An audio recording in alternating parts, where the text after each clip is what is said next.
Welcome back, everybody. This is week 3 of the NFL. We have McLovin, folks. What's up, guys?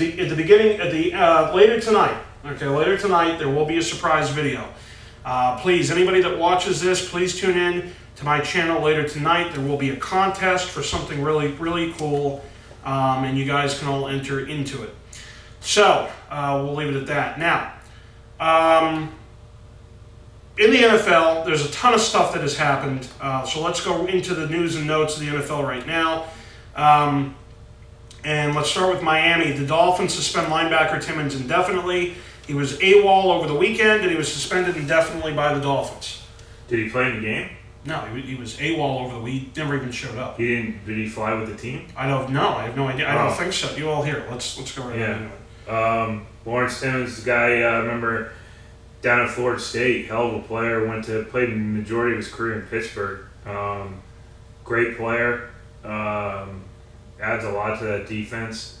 Well, if he didn't play, they still were able to beat the Chargers without him. But we'll find out what happened. There's got to be, usually that's a guy that shows up every Sunday and plays, and really hasn't had many or any off the field problems. So there's probably going to be a lot more information coming out about that. Let's see here. I don't know why this didn't load. Here we go. So, abandoning the team without notice Saturday night, and he's not. Gase is not. He's not satisfied with any of the explanations he's received. Everything's going to stay in the house. The collective bargaining agreement allows teams to suspend a player for up to 4 games for detrimental conduct. They've been quiet on the details, why he left. He was dealing with a personal matter, Timmons says, and was scheduled to meet with doctors on Monday to try and figure out what is wrong.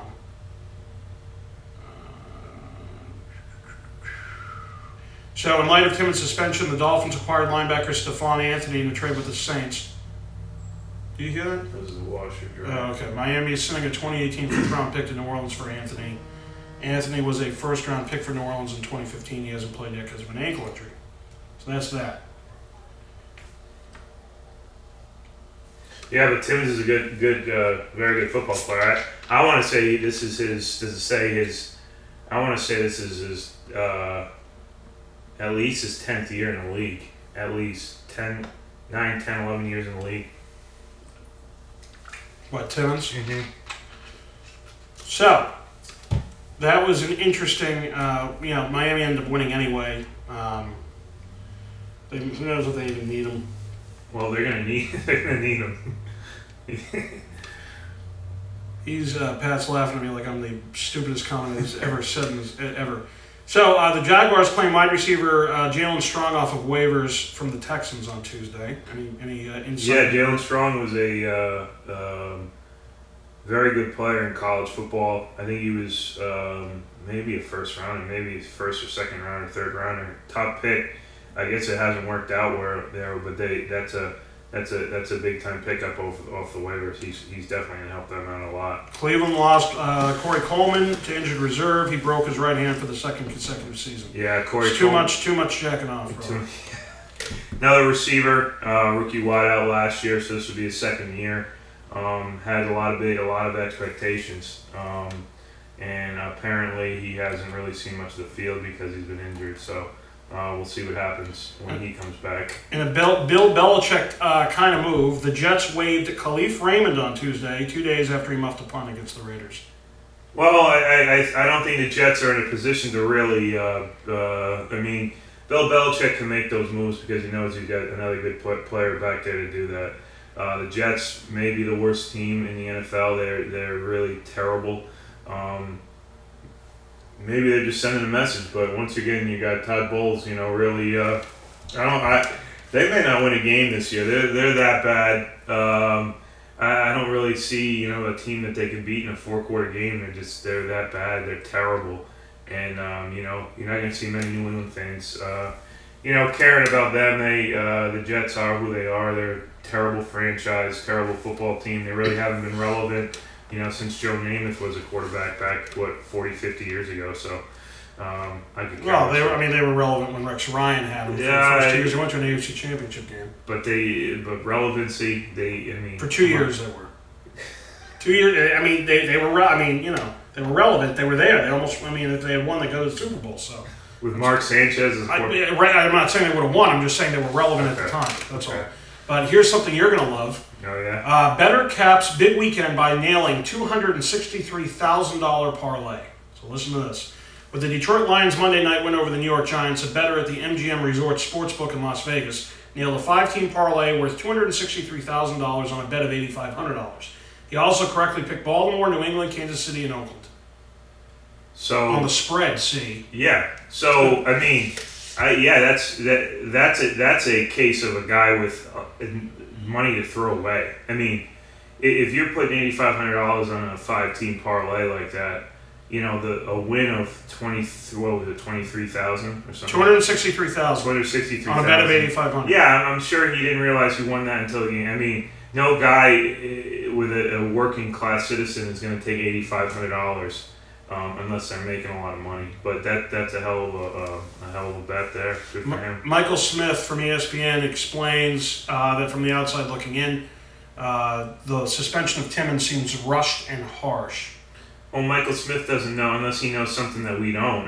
I know Adam Gase better than Michael Smith knows Adam Gase, and I can sure as hell tell you that Adam Gase is not talking to Michael Smith about the Lawrence Timmons situation. So he can, make comments all how the hell does he know if it's rushed? We don't know what this guy did or didn't do, or what the speculation is, or the intent, or we don't know any of that. So anyone can sit back and say it's rushed, but when you don't know the facts and all you're doing is talking gibberish. So here's gibberish for you. Over the weekend, first of all, let me explain and for you Giants fans out there, you're probably gonna not. Well, I don't know. You actually might laugh at what I'm about to say now because of everything that's going on with your team. However, and Pat knows this because every time we see the Giants on TV, I take a look at Ben McAdoo, and he does not look like a football coach. He looks like a pedophile with the porn stash and everything else.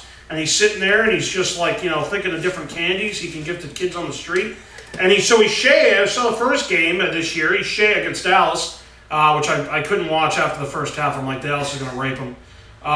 He's got the slick back hair. Yeah, he got the slick back hair. He's shaved. He's got fucking scruff, but that's okay. But anyway, listening to his comments, he sounds like a fucking tough dude.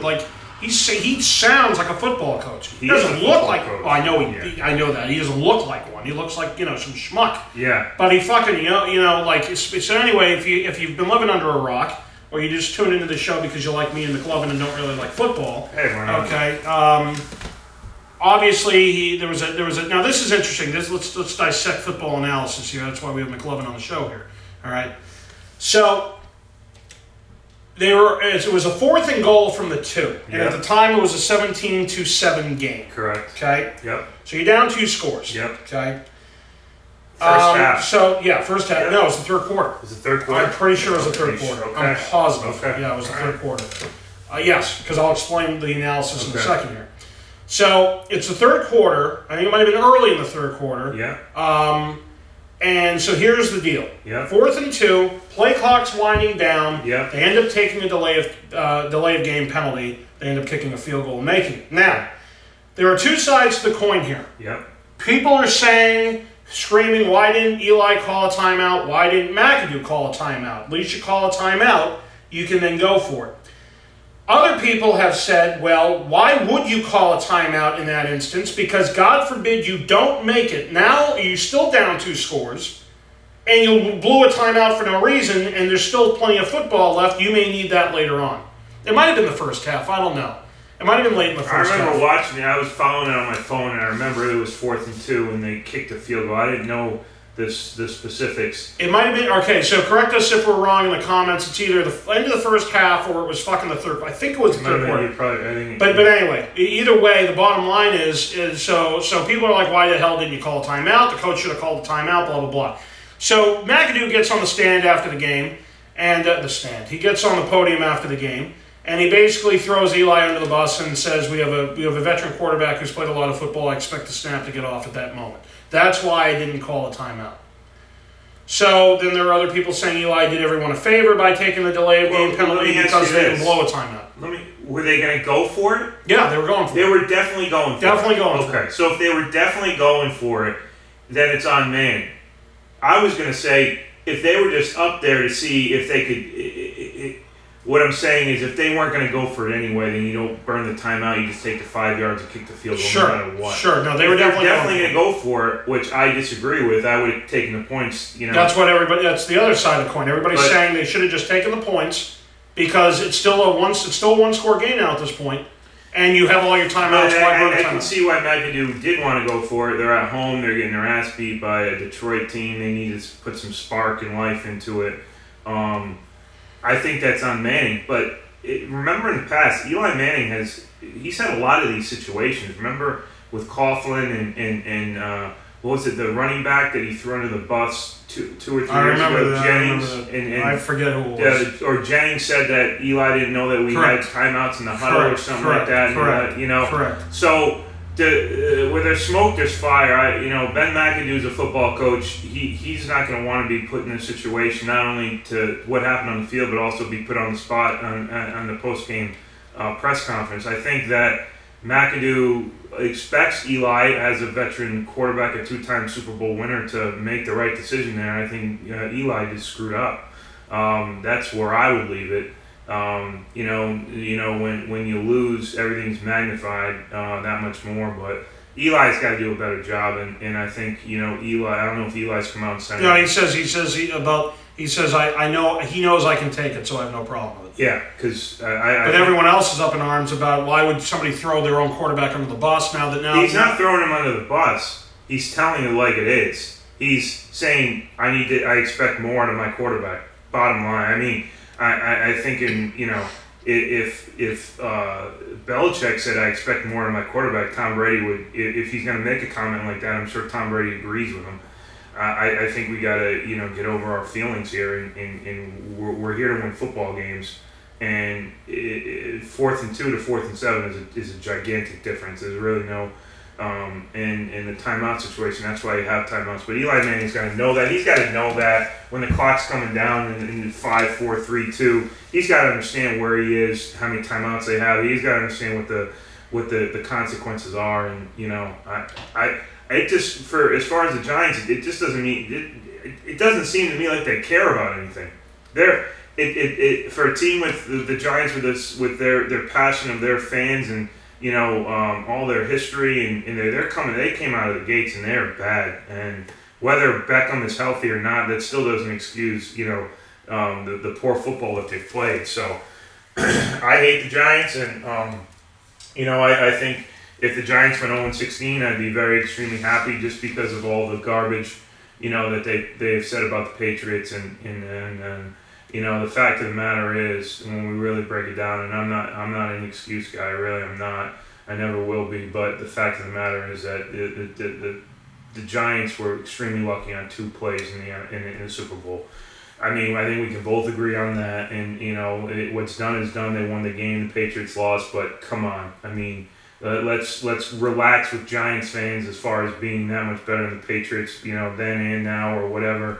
You had 2 unbelievable out of this world plays, and that it happens, and they won the game. God bless, but let's just quiet down on the Giants. This is actually if you saw a Patriot team come out this lackluster in their first 0-2, you'd be hearing a lot of.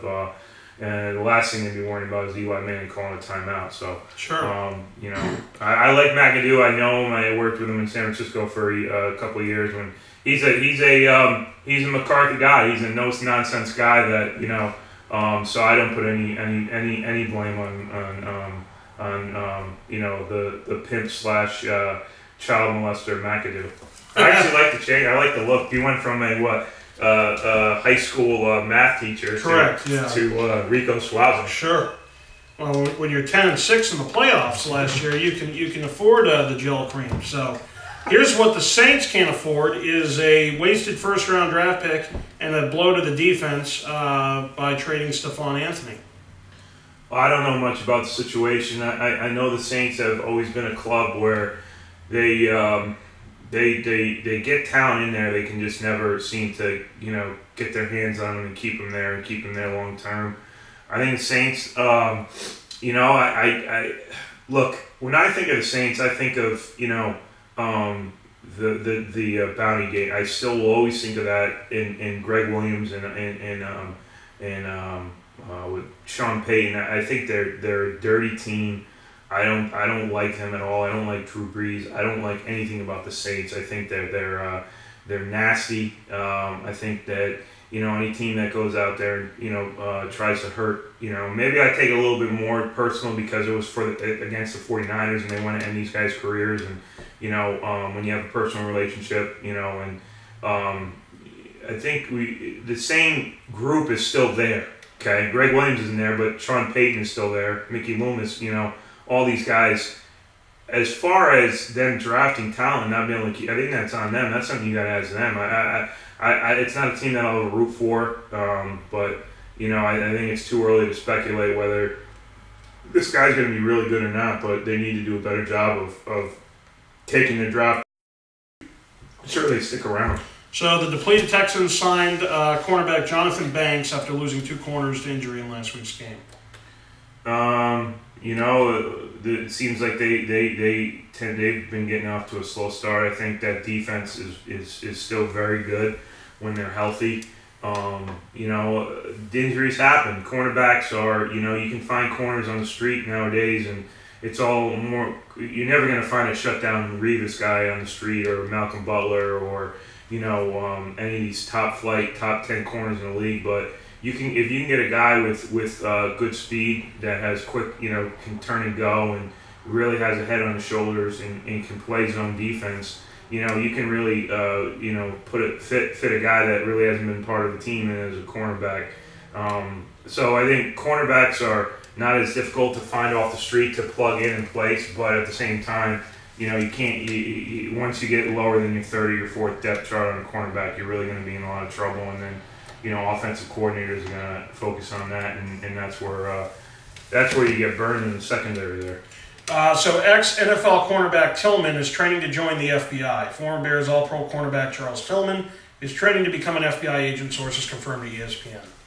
Peanut Tillman, as you always say peanut with Isaiah Thomas, but great football player, great competitor. I think he even might have won a Defensive Player of the Year award.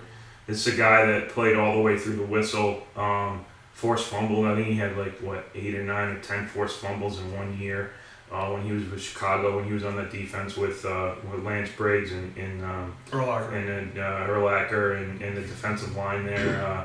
Good for him. Football! He's a good guy. I don't think, I know he's had, I think his at one point his daughter was sick or something like that, but, good for him. I hope good. God bless, and hopefully he's not knocking at our door. Cowboys open spot for Demontre Moore's return. That'd be cool if he was knocking at the door, though. It means we're doing something right. Returns from a 2-game suspension and is expected to help the Cowboys pass rush. He's returning from suspension, right? Is that what you said? He's returning from a 2-game suspension. So I mean that's like if you have a suspension and you go to Dallas and they forget about everything. I don't really know much about him. Anytime you can add a pass rusher, pass rusher is arguably the 3rd most important position in the entire NFL behind your quarterback and your left tackle. Pass rushers can change games. Pass rushers can change seasons. Anytime you can add a pass rusher, a guy that can get to the quarterback. We had a guy named Ahmad Brooks. I don't know if you remember him from San Francisco, but he was one of the stupidest people in the entire world. But he could get to the quarterback, and he was always going to have a job. And you don't have to be smart to be a pass rusher. All you need to know is when that ball snapped, just tackle. You did get to the quarterback. So I think Dallas got a rude awakening when they got their asses handed them by Denver this week. So. We'll see. Word on the street was Ezekiel Elliott gave up on his team, and we'll see how that morphs and what that morphs into. Well, here's what T.Y. Hilton is saying that quote, it won't happen with them possibly going to 0-3. He's guaranteeing a Browns Well, he's guaranteeing a tie or win against the Browns because that won't put him at 0-3. Who's this? T.Y. Hilton. Indianapolis? Yeah. Well, I was reading an article. I guess this is the first time Cleveland's been favored in a football game since 2015. I don't know much. I haven't read much into the Colts situation. I know they're in a lot of trouble. I don't think Pagano is going to make it out of the year. I think if they go 0-4, 0-5, you'll see him get fired. Granted, he doesn't have his quarterback, his franchise quarterback in Luck, and that injury must be really, really serious if he's not even sniffing the field. Scott Tolzien is not the answer. Jacoby Brissett, as much as we like him, is not the answer. They were up 17 or 14-3 or 17-3 against Arizona. But anyway, they were up in that game in the fourth quarter, and they were up by 10. I know they were up by 10, and they found a way to lose that game. So I think there's a lot of problems in there. I don't know if why you're going out and guaranteeing a win against the Browns. I mean, that's only going to help the Browns want to, come out and play better. And I think the Browns are going to win that football outright. They came out right. Stephen A. Smith was heard criticizing Cowboys owner Jerry Jones for publicly defending Ezekiel Elliott in expense of his other players. Well, Stephen A. Smith has never. Whenever there's a controversy, he's always going to throw his 2 cents in there because that's why ESPN has him there, to create conflict and create, what's Stephen A. Smith saying? Stephen A. Smith doesn't really know anything about football, and for him to sit there and say he does, he's full of shit. I don't know what Jerry Jones said, but, anytime you get your franchise running back here, as an owner, you're going to want to do everything in your power to back him. To a point. Now, if he really truly gave up on his fellow teammates, then Jerry Jones is in the wrong. But that's something that you have to ask the Dallas Cowboys about. And I don't think Stephen A. Smith is qualified to talk about how the Cowboys feel or how Jerry Jones feels. Well, is Stephen A. Smith qualified to hold former offensive coordinator, now head coach Ben McAdoo, responsible for the struggling Giants offense? No. Well, apparently he is qualified. Well, he's got a microphone in front of me. ESPN, he puts a microphone on. I guess that makes you qualified. But,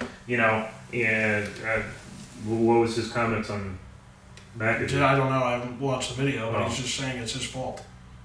McAdoo's saying it's his fault. No, Stephen A. Smith is saying it's McAdoo's fault. Well, Stephen A. Smith's an idiot. I'm just telling you that's what's going on. Yeah. Now, here's another thing about Stephen A. Smith.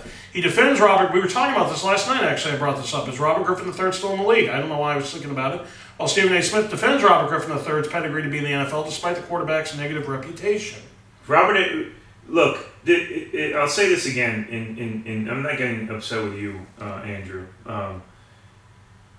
The fact of the matter is, if a guy can play football is a one sport where if a guy can play white, black, yellow, Asian, African, whatever, and he has problems, if he can play football, he will be on the field on Sundays. There's so many variables that if a guy can play and he's done everything but murder somebody, he will play on Sundays because it means that much to that team, to that franchise. Every game, it means something in the NFL. Robert Griffin is obviously not good because he's not on an NFL team. And the same thing with coaches. And they say that this Rooney rule, we have to interview so many, black head coaches. Look, I can tell you from a fact, if a guy is black or Asian or if he knows more than the next guy, he's going to be in there, regardless what his color is or what his background is there. So my point being, if Robert Griffin was still relevant, if he was still any good, he would be on a team and he probably wouldn't be playing because you take a look at the other end. Is Scott Tolzien... was Robert Griffin III worse than Scott Tolzien? Apparently, because there's people with jobs.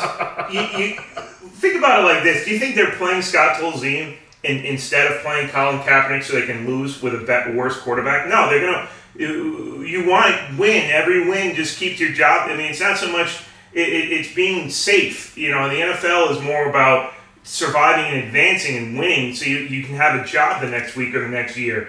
Teams aren't going to go out there and not play Colin Kaepernick or not play Robert Griffin III just because they want to make a point. At the end, they're both going to, all of them are going to be out of a job. So Stephen A. Smith is just saying it just because it's Robert Griffin and he started off his career 10 years ago as a nice quarterback, but was it 10 years ago? Maybe not 10, 7, maybe 7, 8 years ago. 2010? Yeah. Yeah, that sounds about right. Yeah. I think. So it's been a while. It's been a while. Yeah. Yeah, I guess so. Here's a lot for a while. 28th time, Tom Brady's the AFC Offensive Player of the Week. He threw for 447 yards against the Saints. Well, I'm disappointed in you in this fact that I told you that the New England was going to come out and the worst team that could be on Sunday with the Saints. And, you know, these losses that they have against a team like Kansas City when they get their asses handled to them and they get embarrassed, you never want to be that next team on Sunday because that game they could have scored 85 points in that game. And they didn't, obviously. And, you know, Brady's that guy that if you keep on telling him how poorly they played in the next game, he's going to come out and shut you up, and you know that's what he does. So I mean, I don't put much stock about AFC Player of the Week or 28 times. I mean, that's expected out of him. That's expected out of the Patriots. So you know, I think you know. Like I said, that the loss in Week 1 is going to be a blessing in disguise. You're going to see this team they're going to annihilate people now because they have a reason to. Herm Edwards says the Seahawks need to support Eddie Lacy. You took the Saints to win outright. I did take the Saints to win outright. I did. Well, obviously I was wrong. First time I think I've ever bet against the Patriots. In my head, I don't think they'll win certain games. You took it. I could see last year against Seattle, and Seattle came. If you had taken Seattle there, if you had taken them, I didn't think the Patriots. I didn't think the Patriots defense is good, and. Look, New Orleans in the first 2 games offensively really hasn't done much. So the jury's still out in my opinion on the Patriots defense. And I also think the jury's still out with all the injuries on the Patriots offense right now. Yeah. Well, you know, we'll sit here. We sit here every day. Sure. We sit here every week, every year talking about the Patriots injuries. But guess what? They always find someone to put in there. And guess what? They always end up winning the East and in the AFC Championship and the Super Bowl. So they're obviously doing some things that 31 other NFL teams are. And, you know, I think there's a mentality aspect that goes as when, you know, it's like, you know, being on a lackluster team and really thinking about whether you want football is something you want to really have your career be, you know, do I really want to play this game football? And then New England picks you up and it's just like, you know, let's go, you know what I'm saying? These guys, they get that spark. It's like, oh, now I really want to play football. I want to win, you know? So I think it's just something that, you know, it's been there for 15 years. So every team has injuries, but New England seems like they're the only team that consistently, you know, overcomes those injuries. All right, so Herm Edwards says it's important for the Seahawks to support Eddie Lacy because Eddie Lacy came out and says he has trouble with his weight. Tell him to call up Pablo Sandoval, and they can, you know, he's probably. I mean, just like anything else, just like alcohol, just like drug addiction, eating is disease, and unfortunately, Eddie Lacy prefers to eat more than he prefers to play football because the guy's got a lot of talent, you know, and he's getting. The thing about it is, the only reason that it's such a big deal is that they're getting paid millions of dollars. I mean, Pablo Sandoval got one of the biggest contracts in Red Sox history, but he couldn't stop eating, and it affected his play. So, but if you're... And he's done nothing with the Giants. But if you're the mountainous ones, or if you're anybody, you know... They can just eat, because everyone's like, okay, who gives a shit? You know? The only reason that they care is because... With bowls of salad. It's a roster spot, and you're paying these guys millions, and they can't... The reason they're not on the field is because they can't stop eating. It's just like, you know... There needs to be something said. So I guess you could support them all you want. What do you just don't slip them the Snickers bars, you know, when... Well, they want to get away. Yeah. Danny Amendola cleared from concussion protocol of practice. Also, Gronkowski and Hightower returned to the practice field today for the Pats. Good. They need them. Okay, so... Chris Johnson is, quote, more than ready to go as Cardinals decide on the starting running back. Well, they need him. I mean, look, you know, these guys, you need to win football games. I think, unfortunately, with the way the Players Association is now about this non-contact and these concussions and all this other garbage about how people feel and their their inner feelings and whether they're ready to go. This never happened. I mean, you just strapped it on in the 80s and the 70s. You just strapped it on. You play football. If you can breathe, you should be playing football. The Arizona Cardinals do not have a running game right now. They are depleted at running back. If Chris Johnson can move, he's got to play. The idea that you can pussyfoot around and tap toe through the tulips and try to get around the situation of no running game, you got to get a guy in there who's qualified that could do it. And if he's ready, even if he's questionable, you got to play him. And the media and all this other, they're really allowing. The NFL teams are allowing people's feelings in the media to really dictate whether they're going to play a guy or not. As far as the concussion things go, they sign a paper that says, I understand playing football may injure me and may hurt me. They sign that. They're ready to go. If they're cleared, you got to put them in. Bears quarterback Mitchell Trubisky has a fan in Ben Roethlisberger. Roethlisberger is not easily impressed by young quarterbacks, but he is with Mitchell Trubisky. Well, I mean, I don't know how is he going to start for Chicago? It doesn't say. Well, I mean, I don't know what Chicago's waiting for. Obviously, Mike Lennon's not the answer. Not even close. The Bears are in a sad state of affairs, and if you're gonna take a guy, if you're gonna mortgage 6 years worth of draft picks to go up and get a guy, Mitchell Trubisky, you might as well go out there and play him. Ben Roethlisberger, I don't know what he could have possibly seen from this guy to make sure, to clear the Ben Roethlisberger, yeah, exactly. He hasn't even, I mean, maybe he hasn't played, so I think that's more of a, maybe he knows him off the field and that's why he's saying something, but, really Ben Roethlisberger is not, winning or losing the Chicago Bears football game, so he can pretty much say whatever he wants. Ben McAdoo insisted that players and media, quote, put this game on him. But there's an article that says if the head coach doesn't grab hold of his team sooner rather than later, he won't have to bother asking people to assign the blame. That's just New York being there. Let's relax, for Ben McAdoo getting fired. Panthers placed Greg Olsen on IR after foot surgery. He had surgery for a broken bone in his foot, and he's eligible to come off November 26th against the Jets. This is a guy that came out of nowhere, really. Was a decent player with the Bears, and really, him and Cam Newton had that one gigantic year, and and now he's hurt. So, good player. Unfortunately, he's out for the year. Chris Long, former Patriot Chris Long, yep. Son of Howie Long, yep. Chris Long. Yes. Eagles defensive end Chris Long. Yes. He is donating the first 6 checks of his season to promote educational equality in his hometown. Wow. Charlottesville, Virginia. See, that's something that, that's quite a bit of money. That's quite a bit of chunk of change. I mean, his first 6 game checks are going towards something like that. That's something that needs to be talked about. That's something that media. That should be the opening line on the news. That should be the opening thing on NFL.com. Unfortunately, it's always this guy's beating her up, and this guy's in jail, and this guy's Let's talk about the good things. Obviously, media and the news revolves around whenever you watch the 5 o'clock news. It's who got shot, who got murdered, and all this. It focuses on the negative. Let's focus on what guys are doing that are good. I mean, that's nothing to sneeze at. These guys in the NFL play on a week-to-week basis, so he's playing his week, and the money that he has earned for his family, he's actually taken that for 6 straight times and putting it towards the school. That goes without saying is one of the nicest things that I've ever heard. If you look at the other 3 major sports, they're going to get that money whether they play or not. Sure. So he's actually taking money out of his own pocket and giving it towards a good reason. So, well, talking about somebody who doesn't take money out of his own pocket, Bill Belichick will not be buying Tom Brady's book. All right.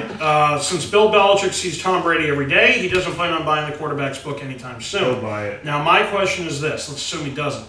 Is it more because he just doesn't, he's just that guy, or is it more because he's probably not happy that Tom Brady probably wrote a book about the inner workings of the Patriots and is pissed because he would do something that would not be, quote, team friendly? I think that Belichick has established trust with Brady enough to know that Brady's not going to give anything in a book. Why would he? He doesn't need the money. I mean, he doesn't need the fame or the fortune. I think Belichick trusts the fact that Brady's not going to put anything in within a book. Obviously, Brady and Belichick are old school football. They're not going to put something in a book that other people. It's like you know, it's like having secret. You're not going to put secrets in a book that anyone can get their hands on. I think Belichick, just like every other NFL coach, and any, you know, during the season, he doesn't have time to read a book. I think eventually he'll read the book, or someone that he knows has read the book and told him that, you know, about it. I didn't know about Brady writing a book. You know, God bless him. The guy can do just about anything that he wants. So I think Belichick will eventually read the book, but I don't think either side should put any stock into it. All right, this is interesting. This is really interesting. Christopher Johnson, who's the new CEO of the New York Jets, okay? Jets are not tanking, and the coach and the GM will not be judged by wins and losses. He was pissed because the theory is the Jets are tanking purposely so it can draft a top quarterback next spring. Quote, it couldn't be further from the truth. We are definitely not tanking. Chris Johnson, who's 58, has replaced his older brother, Woody Johnson, who's 70, who was recently named the U.S. Ambassador to the United Kingdom. A minority owner who remained in the background while his older brother ran the team from 2000 to 2017, Christopher Johnson outlined his role and his vision for the franchise in a 20-minute sit-down with reporters. He doesn't consult with his brother on football matters, adding that he, not Woody, will determine the fate of Coach Todd Bowles and General Manager Mike McKagan. Yeah. Quote, believe me, losses hurt deeply. I like wins a lot more, but it's not going to be the sole factor or even a really important way for me to judge Todd or Mike. It's just a bunch of he acknowledged the team is rebuilding and there will be, quote, growing pains. He wants to see progress. Quote, it's not going to come down to games won. It really won't, he said. It's going to play on the field and we're getting better. Believe me, losses hurt deeply. I like wins a lot more, but it's not going to be the sole factor or even a really important way for me to judge Todd or Mike. The Jets are 0-2, meaning they are 15-19 with no playoff appearances under the Bowles McKagan regime. Johnson praised both men, saying he's, quote, really impressed with Bowles and calling McKagan and quote, extraordinary talent evaluator. Oh, my God. Johnson stressed that he's looking for, quote, progression, adding that, it, quote, it will be obvious to all if this team is progressing. The Jets ripped apart their veteran-laden roster in the offseason, putting an emphasis on youth. They're widely regarded as the worst team in the NFL. Quote, there are some growing pains right now, there's no question, Johnson said, but we've got a plan. Johnson joked that his goal is to reach the Super Bowl one day so he can leave two tickets at will call for his brother. Quote, every little brother wants to show up his big brother. Oh my God, this is like a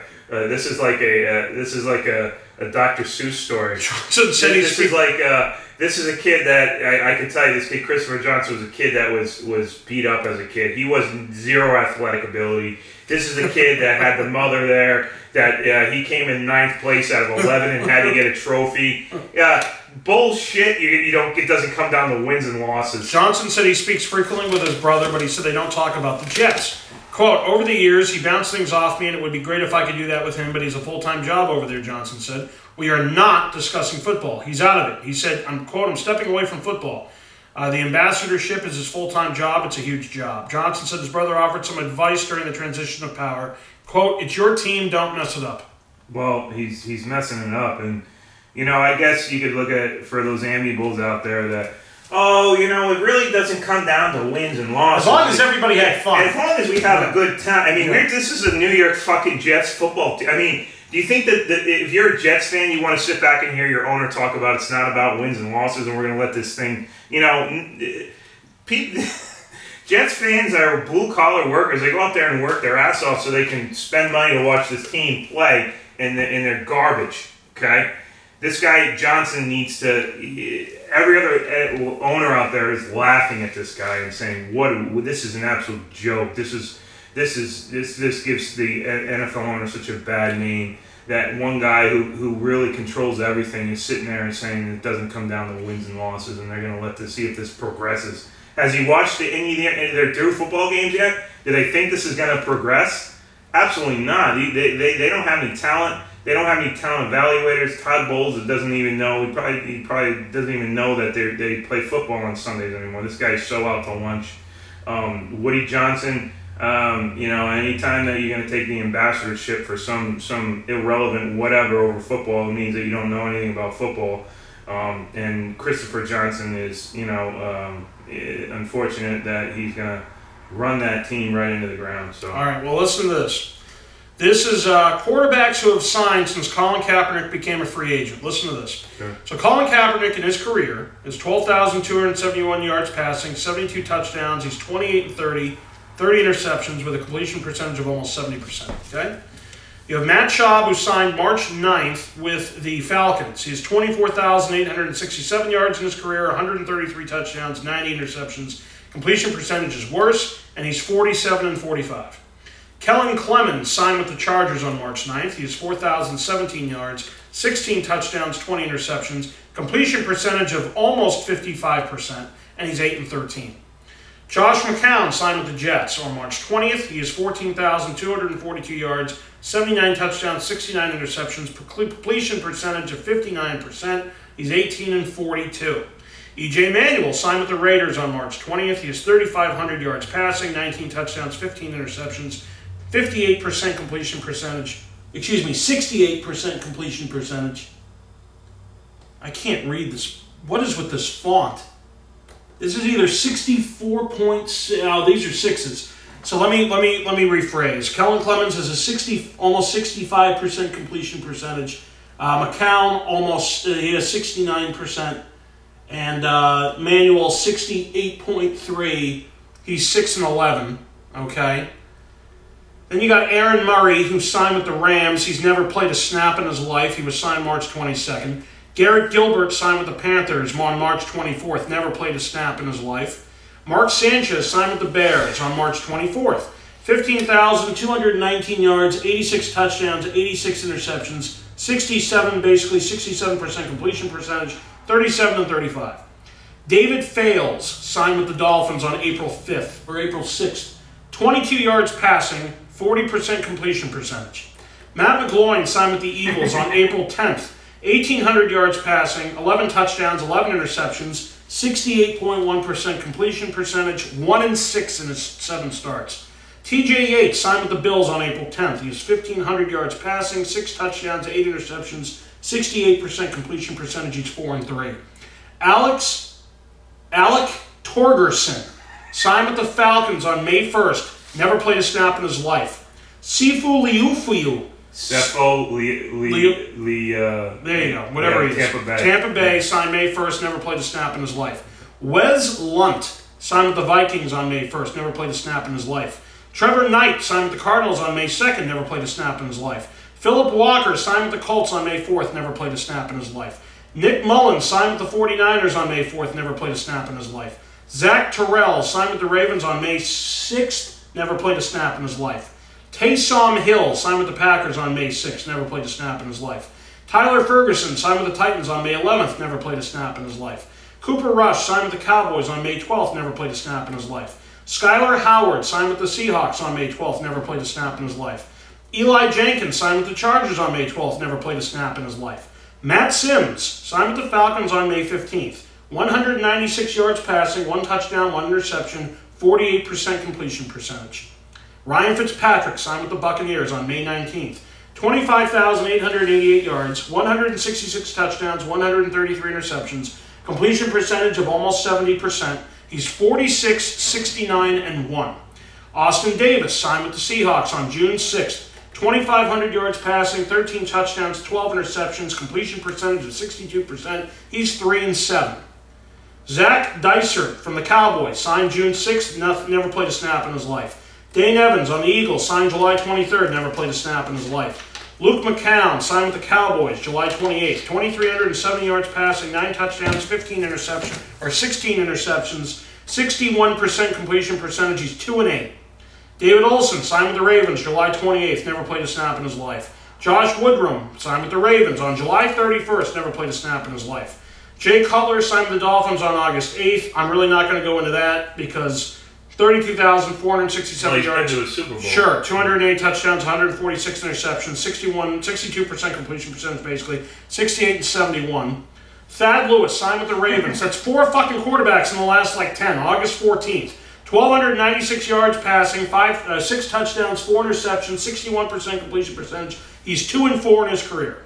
Mitch Leidner signed with the Vikings August 20th, never played a snap in his life. Keith Winning signed with the Bills on August 28th, never played a snap in his life. Brad Kayaya signed with the Panthers on September 3rd, never played a snap in his life.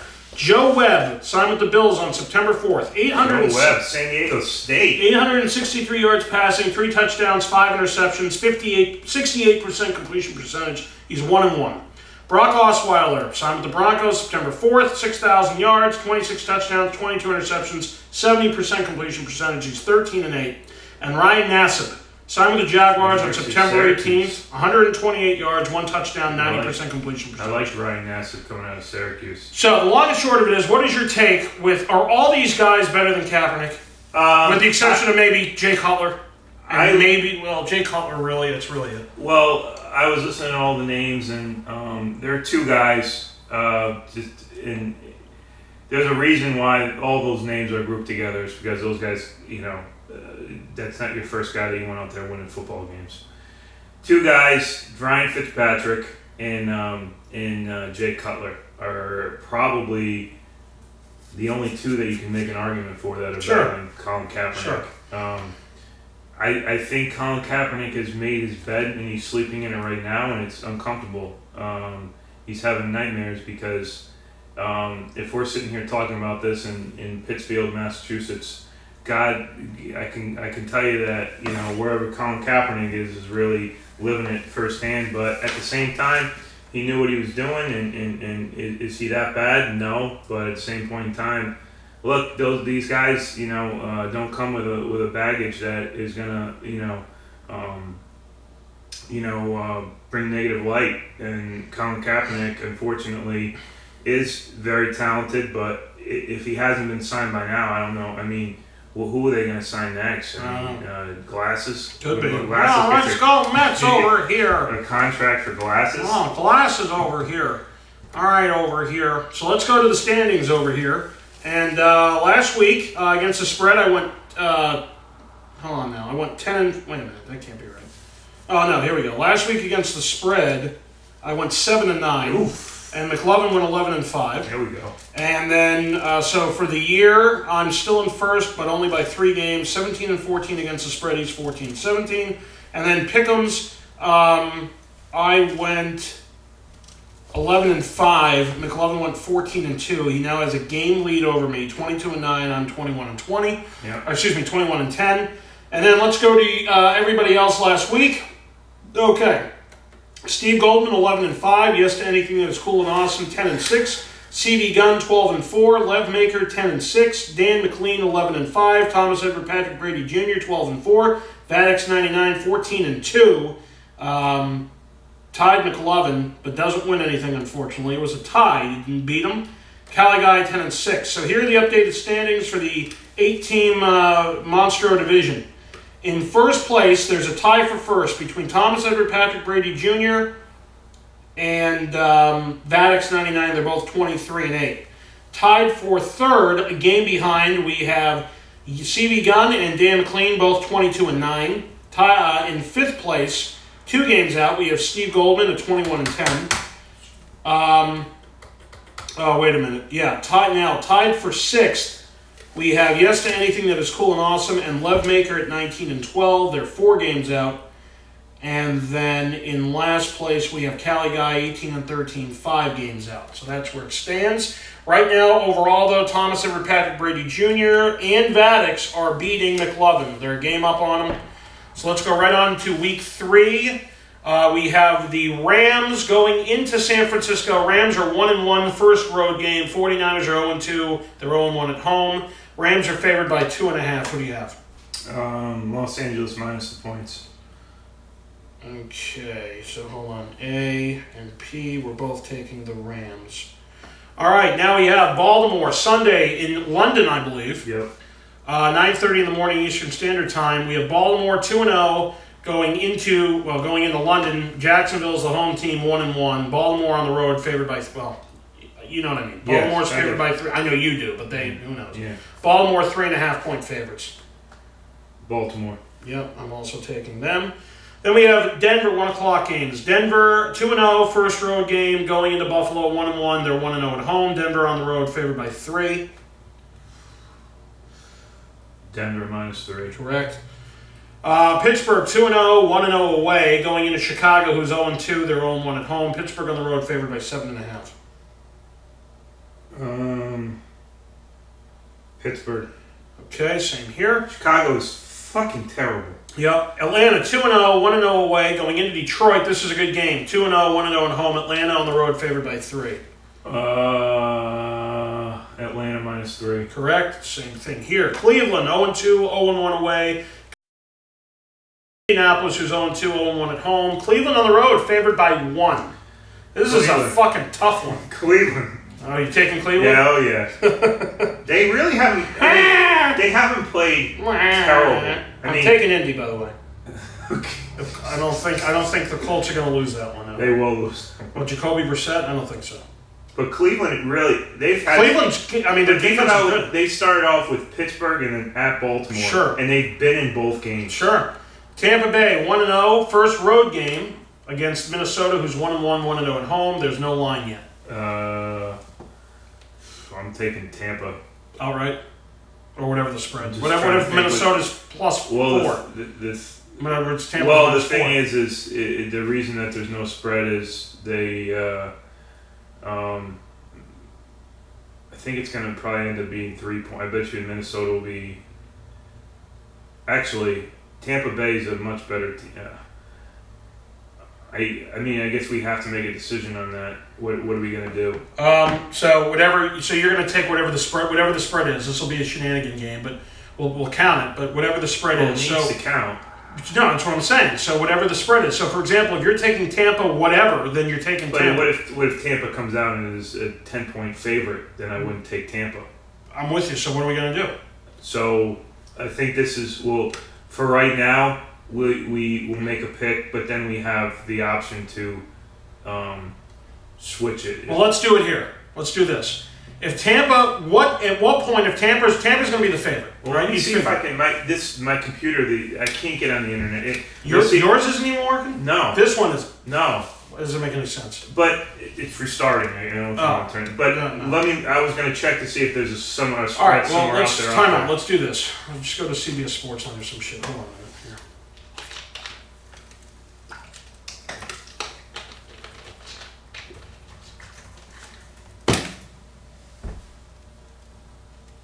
Look at me over here. All right. NFL scores. Let's see. If I were to guess, I would say it would be -3. I would say Tampa -2 or -1. It's no line. Not even on CBS Sports. Okay. So there's some shenanigans going on. It's probably a pick 'em. Well, if it's a pick 'em, then I'm taking Tampa to win the game no matter what. So you can put me down as Tampa, on the head-to-head. Sure. All right. I'll take. I think it's going to be. All right. So let's do it this way. At what point you're taking Tampa, probably, right? So at what point minus what? What is the limit that you would take them? We'll just do it that way. So, for example, if Tampa is -5, that would be the limit. And then if they were anything other than -5, they were anything higher than -5, you're taking the other one.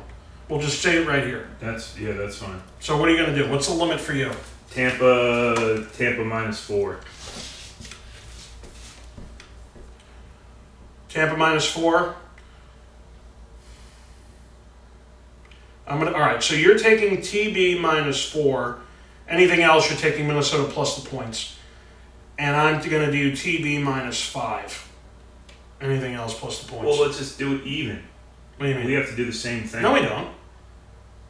Think about it. Think about it. Think about it. Because if I take Tampa Bay -5, right? Yeah. And they win by 4, you win. But that's the spread. But we have to wait till the spread comes out to determine what the actual bet is. No, no. My point is this. You know that if it was Tampa Bay -5, you wouldn't do it. You'd be taking Minnesota +5, correct? So your limit is 4. That's my point. Fine. You see what I'm saying? Do you get it, though? I get it. Are you sure? I get it. All right. You ask me like I'm sure, like I'm a fucking idiot. No, I'm just saying, because you're looking, I don't know if you wanted to end the conversation. All right. Houston 1-1, 1-0 on the road versus the Pats 1-1, 0-1 at home. Patriots are favored by 13.5 in this game. Let's see who you're taking. Houston plus the points. Correct. Same here. All right, Miami 1-0, 1-0 away versus the Jets 0-2. That first home game for them. Miami on the road favored by 6. Miami minus the points. Same here. New York Giants 0-2, 0-1 away, going into Philly, 1-1 first home game. Philly favored by 6. Philly minus the points. Same here. 1 o'clock game, New Orleans 0-2, 0-1 away versus Carolina 2-0, 1-0 at home. Carolina at home favored by 5.5 over the Saints. Carolina minus the points. Do you believe San Francisco's defense is better than New Orleans? Yes. By a lot or just barely? Well, San Francisco. I'm taking the Saints plus 5.5. San Francisco went up into Seattle and didn't even give up a touchdown. I think that's Seattle's offense has struggled for 2 weeks. Yeah, but I'm with you. 4-quarter game. I'm going to take New Orleans plus 5.5. You're taking Carolina, so that's the second one we kind of differ on. All right, 4 o'clock game. Seahawks 1-1, 0-1 away, going into Tennessee. 1-1, 0-1 at home. Tennessee at home favored by 2.5. Tennessee. I'm sorry, who against who? Seattle. Where's the game? In Tennessee. Tennessee's favored at home by 2.5. Oh, that's gonna be a good one. Seattle. You're just taking Seattle plus the points? Yes. All right, so Seattle plus the points. I'm taking Tennessee, basically, minus 2.5. All right, Cincinnati 0-2, first road game at 4:25 versus Green Bay, 1-1, 1-0 at home. Green Bay favored by 9.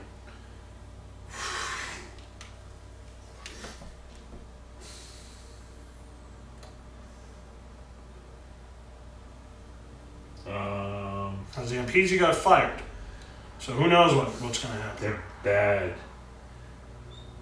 But Green Bay, it seems like they always had Green Bay. I got it. Green Bay. Okay. Who are you taking? Green Bay. Kansas City 2-0, 1-0 away, going into Los Angeles to face the Chargers. 0-2, 0-1 at home. Kansas City on the road favored by 3. Kansas City. Correct. 8:30 Sunday night game. That's odd. No, it's an odd spread. That's odd. Oakland 2-0, 1-0 away versus Washington 1-1, 0-1 at home. Oakland favored by 3. Oof, that's gonna be a good game. Washington plus the points. Okay, I'm taking Oakland. And then Monday night's game, garbage. Dallas 1-1, 0-1 away, going into Arizona 1-1 first home game. Dallas favored by 3. Dallas. All right, same here. So the ones we differ, you're taking Tampa Bay minus 4, and if it's anything above that, you're taking Minnesota plus the points. I'm taking Tampa Bay minus 5, and if it's anything above that, I'm taking Minnesota plus the points. And then I have New Orleans plus the points. You have Carolina, and I have Tennessee plus the points. You have Seattle, or Tennessee. I think is the favorite, right? Hold on a minute. Tennessee's the favorite, so you're taking Seattle plus the points. Everything else is the same. Oh no, and I'm taking Oakland minus. You're taking Washington plus the points at home. So before we get into our pick'ems, see, we got our old friend EDP 445, our old friend. My dad's favorite time of the show. Yeah. So put him on speaker. What up, big dog? What's going on? What's up, man? So this is our weekly pick'ems, pick of the show here. We're just gonna run right through these. I got McLovin here. What's up, guy? Hey, McLovin, what's going on, man? How you doing? Fucking chilling, man. Long time. How you been? I've been good, man. Same old shit, man. Just been trying to fucking stay alive. Yeah. So we got all right. We got the so the Thursday night game. We got Los Angeles Rams going into San Francisco. But we're going to start off with you, EDP. Who do you have? I'm going to take the Rams. Why not? All right, EDP has the Rams. McLovin, who do you have? I have the Rams. Okay, hold on a minute. We got EDP, McLovin, and then me. Boom, boom, boom. All right, we all have the Rams. All right, next game we have Sunday in London. We have Baltimore and Jacksonville. Who do you got, EDP? Baltimore whooping the fuck out of them. Yep, Baltimore. All right, Baltimore all the way down. All right, we got Denver in Buffalo. Who do you got? Oh, shit. I'm going to take I'm gonna take Denver. Denver. All right, we all agree on that. Pittsburgh going into Chicago. Who do you got? Oh, I'm gonna take an upset, man. I'm gonna take the Bears, man. All right, EDP's got the Bears with his upset pick of the week. I got Pittsburgh. You got Pittsburgh. We both have Pittsburgh there. Next game, we have Atlanta going into Detroit. That's going to be probably the best matchup of the week. Atlanta 2-0 against the Lions 2-0. Oh, shit, man. I'm gonna take the Lions to win that game. I'm going to take Atlanta. All right, so EDP has the Lions. McLovin has Atlanta. I'm also going to take Atlanta. All right, then we got Cleveland going into Indianapolis for one of the worst games of the week. Oh, shit, dude. I'm gonna take the Browns, dude. All right, McLovin also takes the Browns. I'm taking Indy. I think Jacoby Brissett. I know in your last video you said he's trash as fuck, but I'm going to take Jacoby Brissett. I think it's going to be a close game, but I see it probably a 3-point game going down the wire. Tampa Bay going into Minnesota. Who do you got, EDP? Well, that's a good-ass game also. Fuck, dude. I think I'll take Tampa Bay. Okay, McLovin? Tampa. All right, we all agree on that. Then we got Houston going into New England. Oh, fuck, man. Yeah, I'm gonna take New England, dude. All right, we all agree on that, although I think it's going to be a lot closer than everyone thinks. The spread is 13.5, but we don't believe it's going to be even close to that. I think it's going to be a 7-point game, if anything. Miami going into New York to face the Jets. Who do you got? I'll take Miami. All right, who do you got? Miami. Jets are one of the worst football teams I've ever seen in my life. All right, then we got the Giants 0-2 against your Eagles 1-1. You're going to that game, correct? I don't think so. Am I? I'm not going that fucking game. I have to work that fucking day. All right, I thought I saw a video where you were going, but we're still. If you're still on for it, we're still gonna go to Giant Stadium and see the Eagles play them there. All right, man. I'll see what's going down, man. I'll try to get there. All right. Well, we'll talk off camera.